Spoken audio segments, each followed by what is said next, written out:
India TV YouTube channel को subscribe करें और बेल आइकन दबाएं।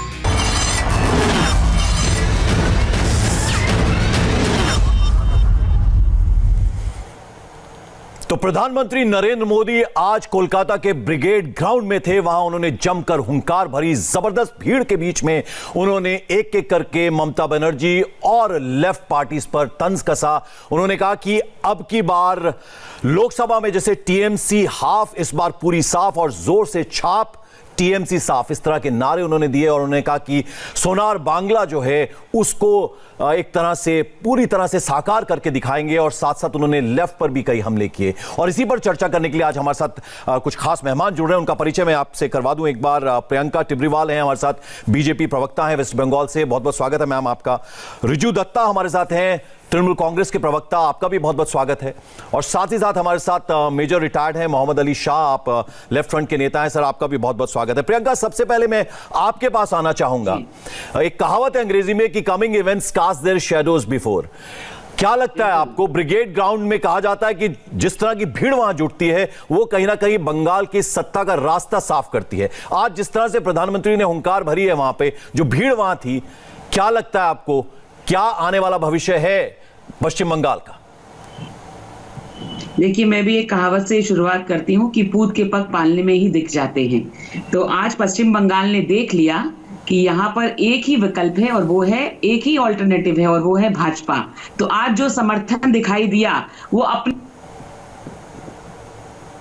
ऐसी आंधी यहाँ चलने वाली है, कैसा समर्थन भाजपा को मिलने वाला है। लोग चिल्ला चिल्ला करके कह रहे हैं कि हम त्रस्त हैं, हम तोलाबाजी से थक चुके हैं, हम टीएमसी के अत्याचारों से थक चुके हैं, हम ऐसी सरकार से थक चुके हैं जहां पे लोगों की जान की कोई कीमत नहीं, हम ऐसे स्टेट में रहने से थक चुके हैं जहां लॉ एंड ऑर्डर की कोई इज्जत नहीं, जहां लोगों को पेड़ पर झुला दिया जाता है, 130 से ज्यादा ऑपोजिशन के लोगों का खून कर दिया जाता है, कत्लेआम किया जाता है। और इस रक्त रंजित राजनीति से हम जो है वो अब पूर्ण विराम लगाना चाहते हैं और भाजपा को यहाँ लाना चाहते हैं। तो ये जनता ने आज यहाँ पर दिखाया है, वो समर्थन भाजपा के साथ खड़े होकर के दिखाया है। ममता बनर्जी ने पिछली बार स्टेज से खड़े होकर के कहा था कि इनके यहाँ नड्डा जी आते हैं तो भीड़ ही नहीं होती, शायद इसलिए ये कैंसिल कर देते हैं।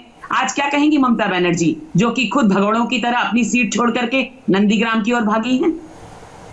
चलिए रिजू दत्ता, पहले एक एक करके मैं सबके पास आता हूं, फिर हम डिबेट को खोलेंगे। अभी रिजू दत्ता आप बताइए, कहीं ना कहीं घबराहट अब हो रही है, चिंता बढ़ रही है, जिस तरह की भीड़ आज ब्रिगेड ग्राउंड में देखने को मिली, एक से एक दिग्गज, जिसमें आपके पुराने साथी जो छोड़कर अब बीजेपी में आ गए हैं वो सब एक साथ जमा थे। और जो जो बातें प्रधानमंत्री ने कही, उन्होंने कहा कि ममता दीदी ने भरोसा तोड़ा है बंगाल के लोगों का, और बंगाल में ऐसी कोई माँ बेटी नहीं है जो रोई नहीं, भ्रष्टाचार अब और नहीं सहेगा पश्चिम बंगाल।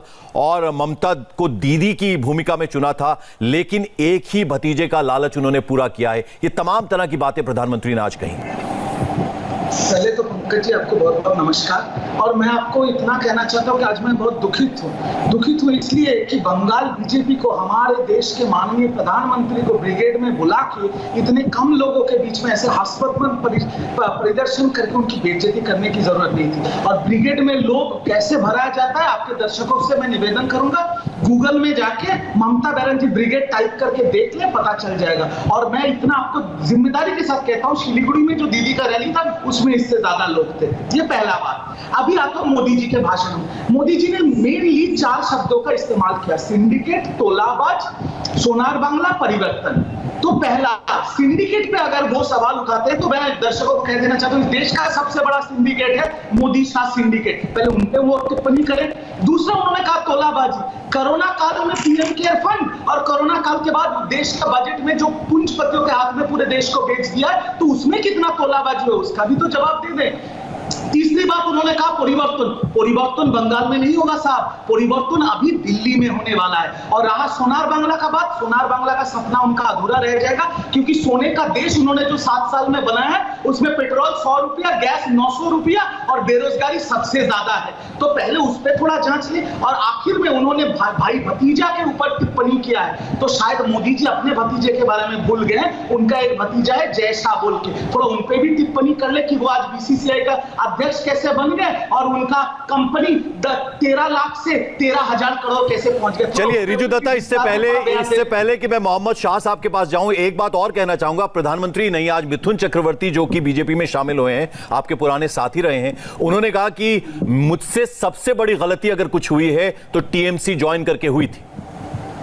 देखिए, मैं मिथुन दा के बारे में इतना ही बोलूंगा, मिथुन दा का इस उम्र में थोड़ा अपना सेहत का ख्याल रखें वो।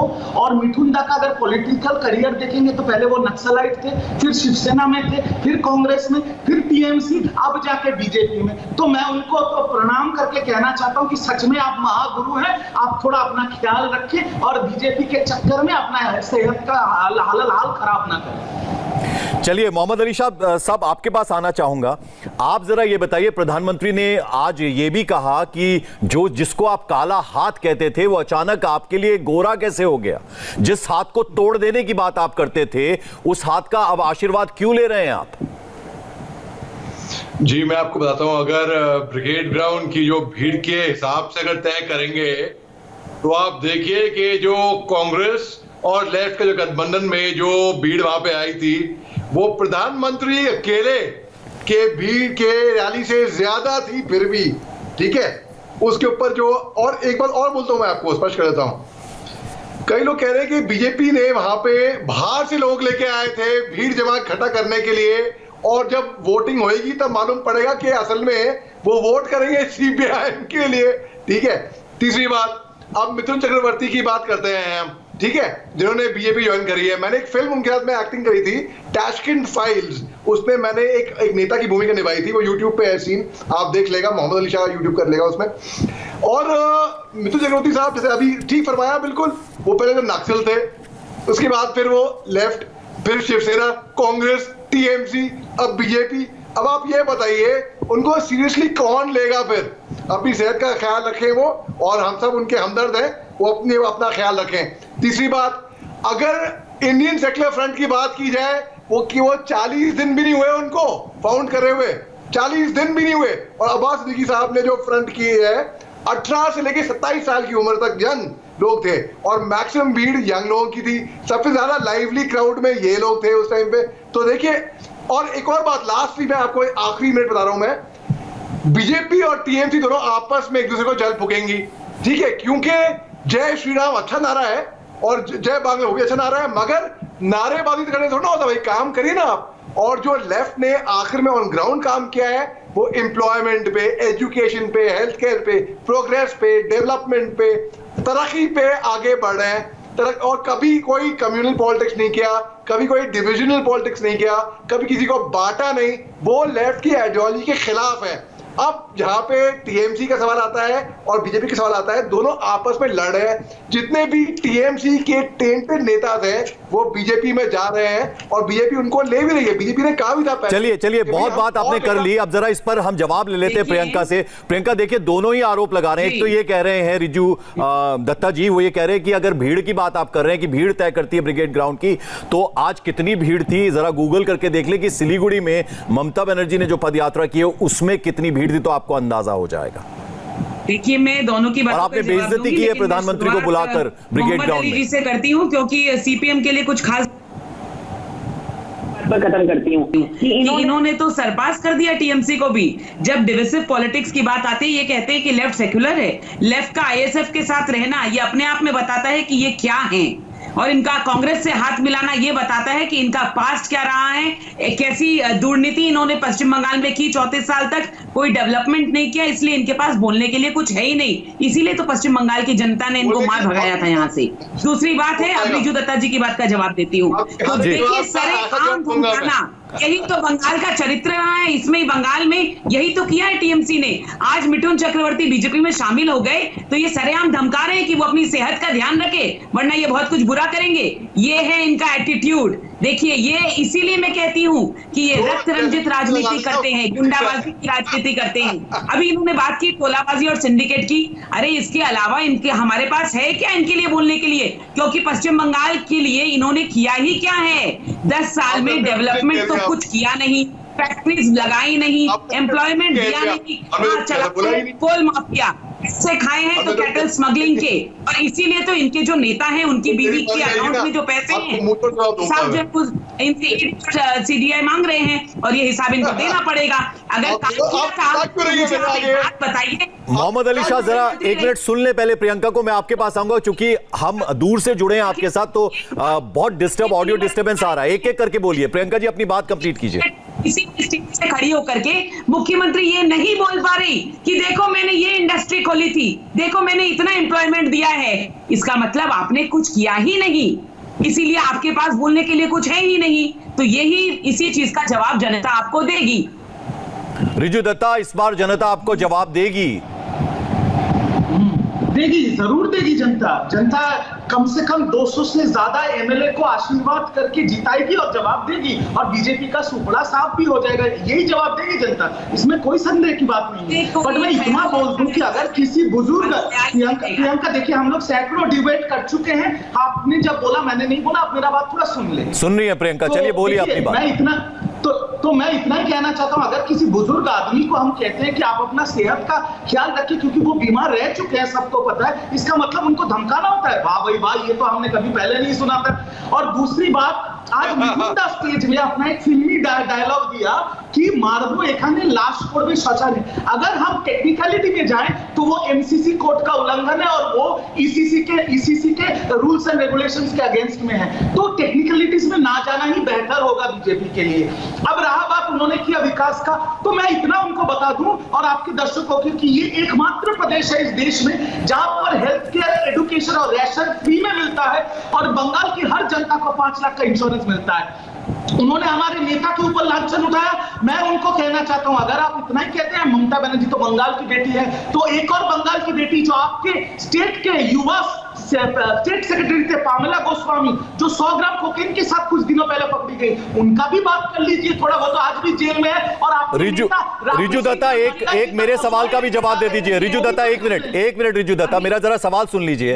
आप ये बताइए, मैं आपको नाम गिनाता हूं जो आज स्टेज पर भी थे, दिनेश त्रिवेदी हो, शुभेंदु अधिकारी हो, मिथुन चक्रवर्ती हो, क्यों छोड़ कर ये बीजेपी में जा रहे हैं? इसका जवाब क्या है आपके पास?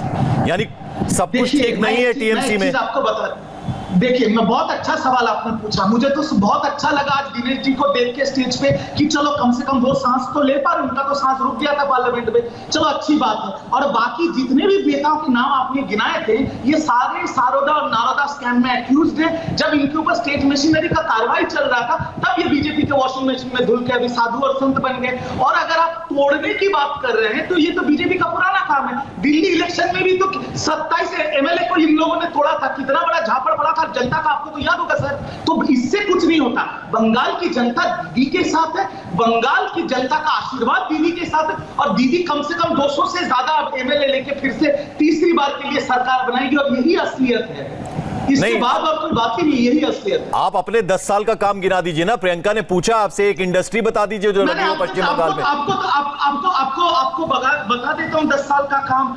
हर एक निवासी का इस प्रदेश में इनकम 2010 से 2019 में डबल हुआ है। किसानों का इनकम ट्रिपल हुआ है, बंगाल बजट ट्रिपल हुआ है। जीडीपी 10 साल में 53% बढ़ गया है, 4.5 लाख करोड़ से 7 लाख करोड़। हम लोग कन्याश्री, सबूत साथी और शास्त्रों साथी में यूएन से हम लोग को अवार्ड मिला है, जबकि इनके उजाला में सब्सिडी बंद हो गया और अभी सिलेंडर 900 रुपए में बिक रहा है। और गिनवाए क्या सर? बोलिए, आपके चैनल पे टाइम है तो मैं पंकज जी देखिए, ये यूएन तक पहुंच जाते हैं। प्रियंका मैं आता हूं, एक मिनट। रिजू दत्ता, आपकी बात कंप्लीट हो गई तो पश्चिम बंगाल की जनता क्यों नहीं मानती? और बोल दूं सर, नहीं, चलिए अब एक बार मोहम्मद शाह मैं आपके पास आना चाहूंगा, फिर प्रियंका जी से जवाब लेंगे क्योंकि आप भी बीजेपी को लेकर बात कर रहे हैं। आज प्रधानमंत्री ने एक और बात बोली, उन्होंने कहा कि बंगाल की भूमि को 24 घंटे हड़ताल, बंद में झोंक देने वालों की नीतियां और साजिशें भी इस ब्रिगेड ग्राउंड ने देखी हैं। सीधे सीधे आप पर हमला बोला है प्रधानमंत्री ने, इसका कुछ जवाब आपके पास? जी, पहली बात तो अगर प्रोटेस्ट हुए हैं तो पहली बात तो मैं ये कहना चाहूंगा कि प्रोटेस्ट करना, विरोध करना हमारे देश में हर एक का फंडामेंटल राइट है। और अगर कोई विरोध करता है, कोई प्रोटेस्ट करता है, इसका मतलब ये नहीं है कि उसको देश से प्यार नहीं है, देश से प्रेम नहीं है। इसका मतलब ये हुआ कि वो जहां पे सत्ता है उससे नाखुश है। पहली बात तो ये हुई, ठीक है। Under constitution of India article 19A section 1 उसमें हमें पूरा अधिकार है फ्रीडम ऑफ स्पीच का। तो फिर जी हाँ, जो वाला अगर प्रोटेस्ट हो रहा है तो यानी कि लोग सत्ता से खुश नहीं है। पहली बात आपको वो बात स्पष्ट कर दी।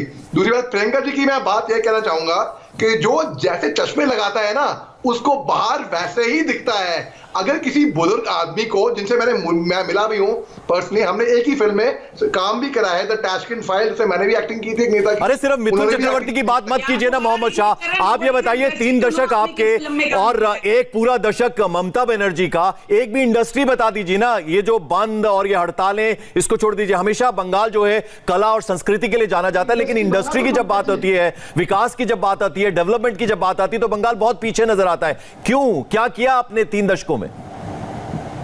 मैं वही तो आपको बता रहा हूं कि देखिए, अगर लेफ्ट की बात दिख जाए तो वो कोई कम्युनल नहीं हो रहा है। और मैं विजय चक्रवर्ती की बात पे आ नहीं रहा हूं, मगर मैं बस प्रियंका जी को ये कहता कि आप अगर उसको कोई अगर हमदर्दी जता रहा है, आप उसको धमकी देखते हो तो मतलब कमाल हो गया भैया, कमाल। मैं आपकी दाग देता हूं। देखिए, आपकी हमदर्दी जो है, सीपीएम की हमदर्दी जो है वो पश्चिम बंगाल ने देखी है। सीपीएम की हमदर्दी के तो कहने ही नहीं थे, एक साथ में हजारों को मारा इन लोगों ने। दिखाता है कि आप है और आप ऐसे बोल रही है। बहुत ही गैर जिम्मेदार स्टेटमेंट था ये, बहुत ही गैर जिम्मेदार। और ये इसे साबित हो गया, पूरा देश देख रहा है कि आप डाइवर्सिव पॉलिटिक्स में है। जो हमदर्दी जता रहा है उसको आप कह रही है धमकी दे रहे हैं। कमाल भैया, बच्चा भी डर जाएगा। हर एक को दिख रहा है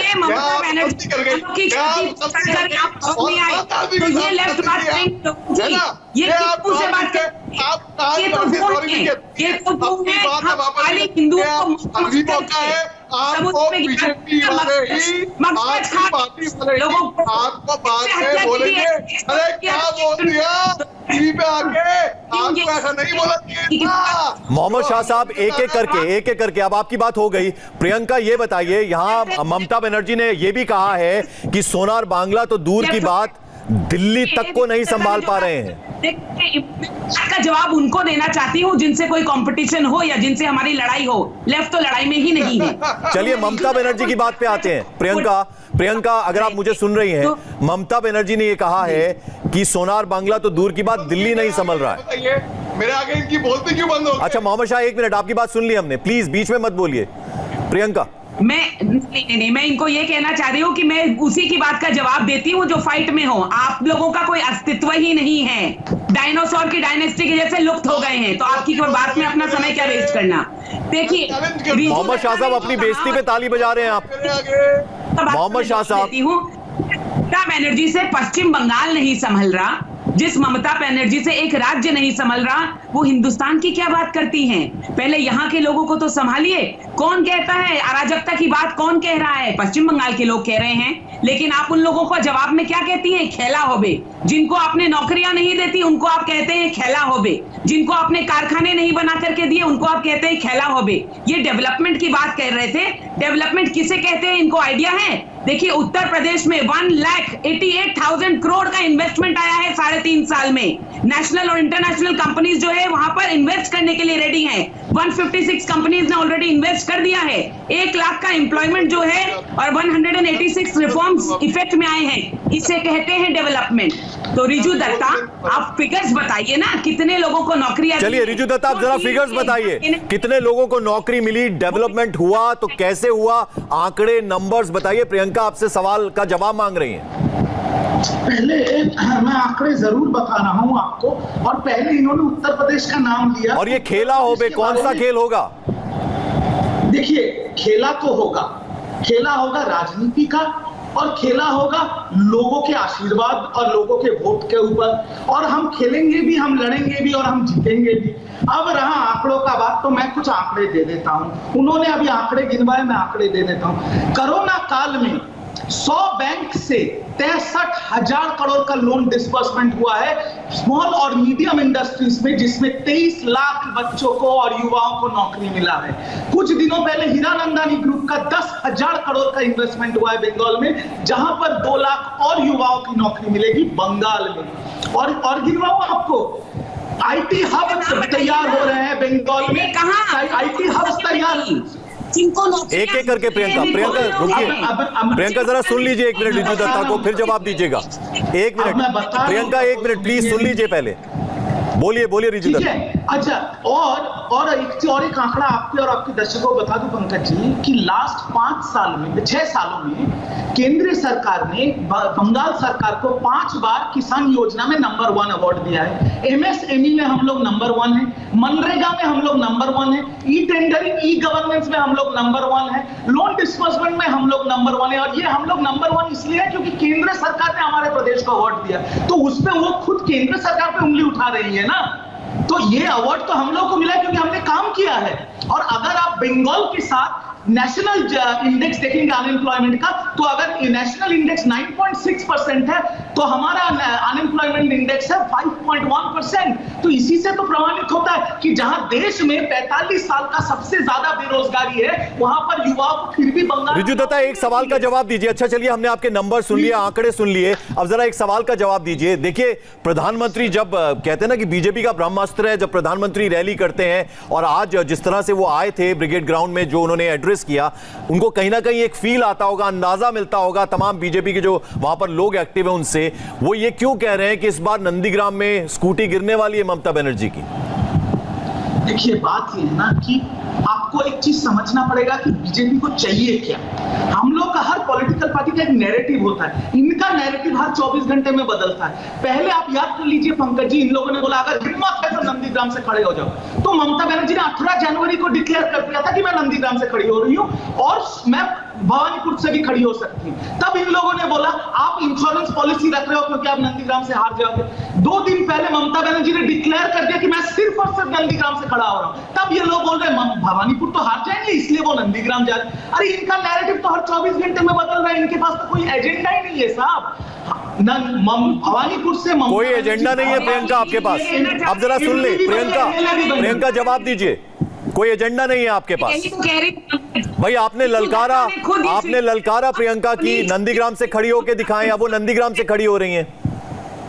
मैंने अभी तो जवाब दिया, मैं फिर कह रही हूँ कि रिजू दत्ता ये कहते हैं कि हमारी उंगली के इशारे पर नाच रही है ममता बनर्जी, हम जैसे नचा रहे हैं वैसे नाच रही है। और ऐसा नाच कोई क्यों करता है? क्योंकि उसने पश्चिम बंगाल के लोगों के लिए काम नहीं किया। जो डरते हैं वो इसी तरह घबराए घूमते हैं। देखिए, इन्होंने कहा कि हम नंबर 1 है, ये 3 चीजों में नंबर 1 है, तोताबाजी, तुष्टीकरण और तानाशाही। इन तीनों चीज में इनका नंबर जो है 1 है। अभी ये कह रहे थे हमने इतना काम किया, तो पश्चिम बंगाल की जनता को आप स्टेज से ये बताते क्यों नहीं है कि आपने क्या काम किया? क्योंकि वो पश्चिम बंगाल की जनता मुंह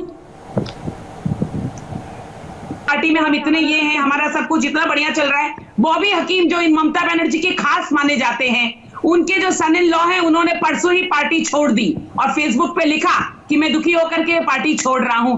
तो इनके अपने ही इनका साथ छोड़ रहे हैं। मैं कहती हूँ रिजू दत्ता जी में बड़ी हिम्मत है जो ऐसे वक्त में ममता बनर्जी का साथ निभा रहे हैं, लेकिन ये भी कोई खास बात नहीं है। आप देखिएगा, पता चलेगा 2-4 हफ्ते में ये भी पार्टी छोड़ करके बीजेपी में शामिल है। रिजू दत्ता जी क्या बोल गई है प्रियंका जी की आप भी बस कुछ दिन के ही मेहमान है टीएमसी में? देखिए हम लोग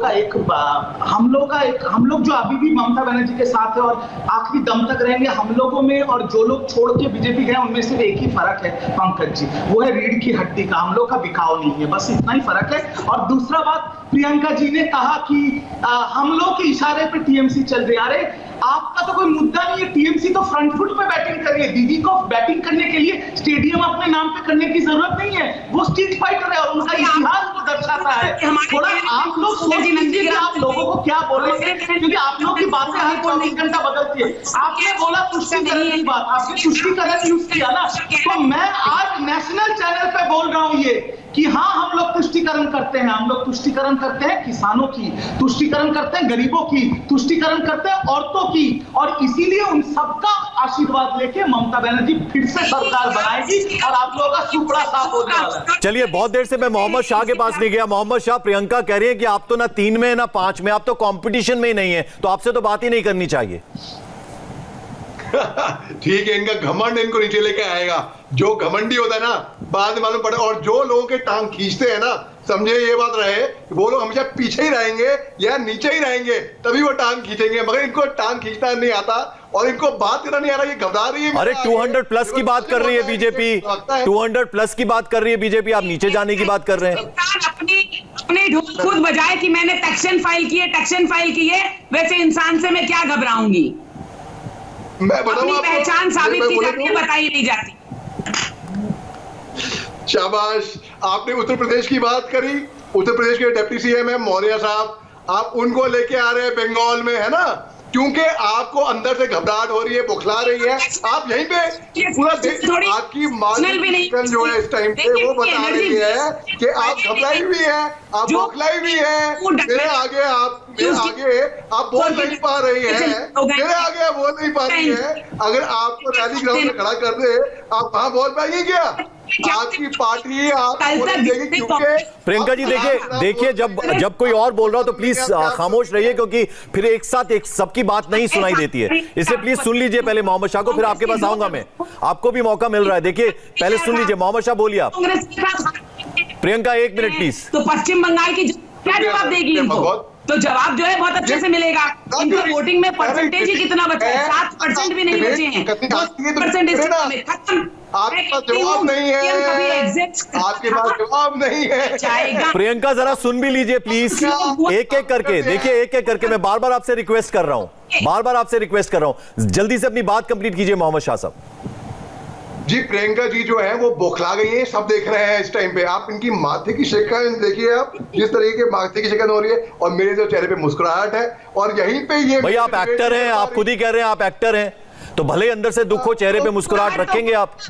कोई काम नहीं, वो हमारे जैसे लोग दिन रात काम करते हैं, अब नाल में हम लड़ाई में हैं भाई। प्रियंका देखिए फिर लड़ाई में है, अपनी पार्टी मारे जा रहे हैं, 130 लोगों की हत्या कर दी टीएमसी ने, तो हम कराएंगे कैसे? जो होते। चलिए आप दोनों की बात हो गई, अब जरा मैं 1 मिनट रिजू दत्ता जी आपके पास आना चाहूंगा। रिजू दत्ता फ्यूचर, जो सिटी ऑफ फ्यूचर बनाएंगे कोलकाता को, ये बात कही है प्रधानमंत्री ने आज। उन्होंने तो जब 2019 का इलेक्शन हुआ था, तब अगर आपको याद हो तो उन्होंने कहा था 100 स्मार्ट सिटी बनाएंगे। एक भी आप दिखा दीजिए मुझे।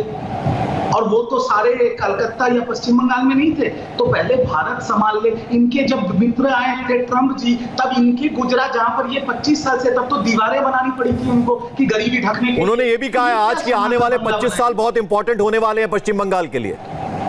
वही तो मैं बोला आपको, मैंने आपके प्रश्न से पहले उत्तर दे दिया कि पिछले 25 साल से वो गुजरात में है, वहां उनको दीवारें बनानी पड़ी थी जब इनके मित्र ट्रंप आए थे गरीबी ढकने के लिए। आगे 25 साल की बात कर रहे हैं। मुझे इससे बहुत दुख होता है कि बीजेपी के नेता और हमारे माननीय प्रधानमंत्री भी सिर्फ कुछ चंद वोटों के लिए इतना झूठ बोल। प्रियंका प्लीज 1 मिनट जरा सुन लीजिए, प्रियंका प्लीज आपकी बारी आएगी। प्रियंका जरा 1 मिनट सुन लीजिए प्लीज।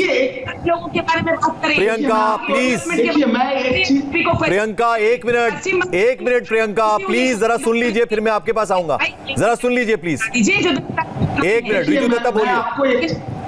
देखिए मैं सिर्फ इतना ही कहना चाहता हूं कि हमारे जो प्रधानमंत्री हैं, उनके जो आपके मीडिया लैंग्वेज में कहते हैं ऑप्टिक्स, उनका ऑप्टिक्स बहुत अच्छा है। वो मोर को दाना देना या किसी बड़े एक्टर को इंटरव्यू देना या नदी में तैरना, तो मोदी जी का ऑप्टिक्स बहुत अच्छे हैं, बट उससे देश नहीं चलता, देश का मुद्दा नहीं चलता। हर महीने हम लोग मन की बात सुनते हैं, कभी आपने काम की बात सुना? अरे भैया स्कूटी चलाकर सिलेंडर हाथ में लेकर क्या उससे सब चलता है क्या? रिजू दत्ता, सिलेंडर हाथ में लेकर स्कूटी चलाकर उससे सब कुछ चलता है क्या? पंकज जी, आपके घर आप भी गाड़ी से आते होंगे, आपके स्टूडियो, जब आपको भी 100 रुपए में पेट्रोल भराना पड़ता है, घर में भाभी को भी 902 सिलेंडर महीने का एवरेज लगता है, तो 1800 रुपए का सिलेंडर को देना पड़ता है। चलिए जवाब दीजिए प्रियंका, जवाब दीजिए प्रियंका। अब जरा सुन लीजिएगा प्रियंका को। प्रियंका जवाब दीजिए। मैं ये तो कह रही हूँ, इलेक्ट्रिक का यहाँ पर यूनिट का क्या प्राइस है, जरा पूछिए इनसे, दाम पता है?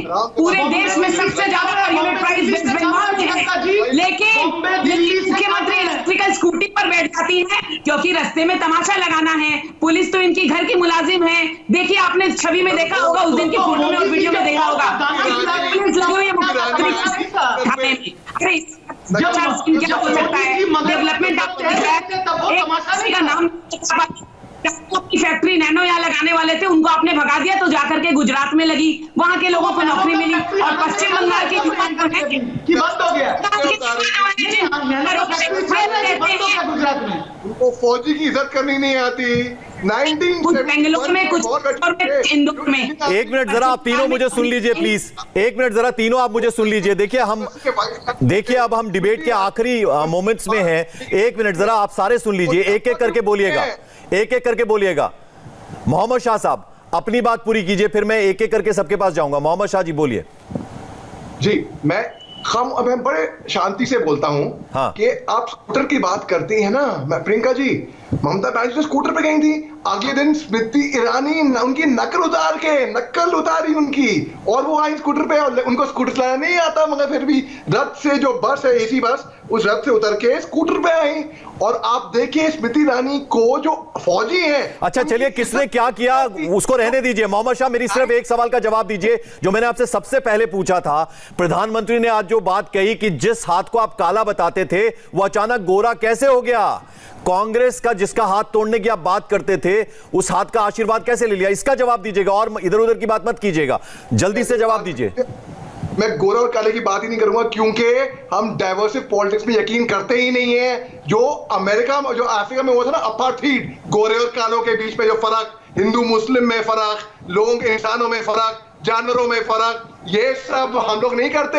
हम ये सब बराबर हैं, कोई गोरा कोई काला नहीं है, सब एक से एक है। हाँ, अगर बात करें बुरे अच्छे की, उसकी बात मैं कर सकता हूं। अब आप देखिए कांग्रेस के जो हाथ मिलाया वो ठीक है। अब बंगाल में बीजेपी ना आए किसी भी हालत में, और बीजेपी बुखला रहे हैं। आप यहाँ पे प्रियंका जी की हालत देख लीजिए, पसीने छूट रहे हैं इनके माथे पे शिकायत। चलिए अब जरा रिजू दत्ता आप बता दीजिए नंदीग्राम में क्या होने वाला है। आज कैलाश विजयवर्गीय ने बात बोली, उन्होंने कहा 50,000 के ज्यादा के अंतर से जीतेंगे शुभेंदु अधिकारी, क्या कहेंगे आप? देखिए, शायद बीजेपी के नेता अभी अंतर्यामी बन गए हैं, तो हम लोग तो वो नहीं, हम लोग राजनीति करते हैं। मैं आपको इतना तय करके बता देता हूं, 2 मई को फिर मिलेंगे हम लोग पंकज जी। ममता बनर्जी नंदीग्राम से जीतेगी और टीएमसी कम से कम 200 सीटों से ये इलेक्शन जीतने वाली है। और बीजेपी का 2024 को सामने रखते हुए उनकी रीढ़ की हड्डी टूट जाएगी बंगाल में हारने के बाद। और मैं एंड करने से पहले, ये हमारा एंड नोट हो रहा है, तो एंड करने से पहले सिर्फ मैं इतना कह रहा हूं, मोदी जी ने कहा ना R9 का स्लोगन, तो मैं भी बोल रहा हूं, R9 बीजेपी, R9 महंगाई, R9 Modi, R9 Shah, R9 बेरोजगारी, R9 बीजेपी हटाओ, देश बचाओ। तो स्टेज में बोलने। चलिए प्रियंका अब आपकी बारी है। प्रियंका 2 बातें, एक तो ये कि मुख्यमंत्री कौन होगा, कुछ उसकी झलक दे दीजिए। केरल में तो आपने डिसाइड किया एक तरह से, अभी जरा इधर भी बता दीजिए।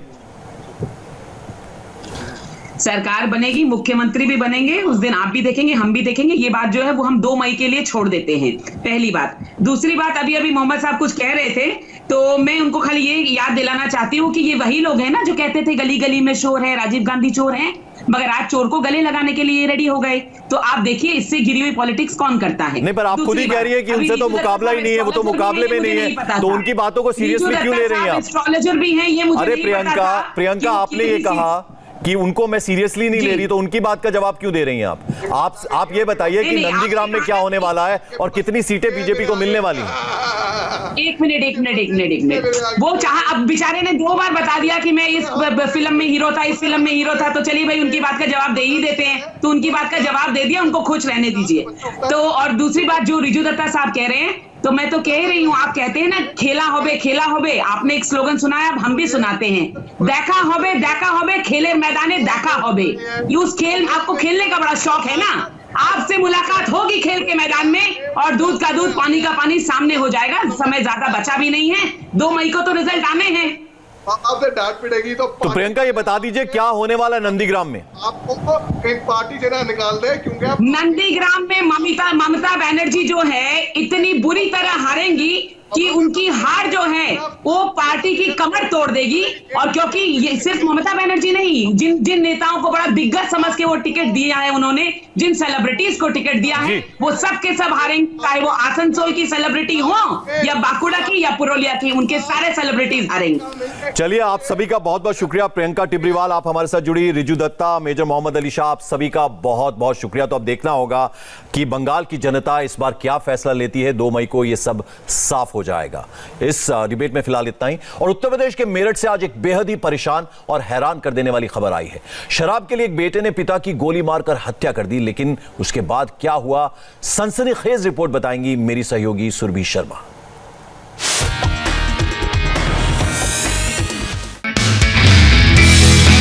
नमस्ते, मैं हूं मीनाक्षी जोशी। वीडियो और खबरों से अपडेट रहने के लिए India TV YouTube channel subscribe करें, बेल आइकन दबाना ना भूलें। जुड़े रहें इंडिया टीवी के साथ।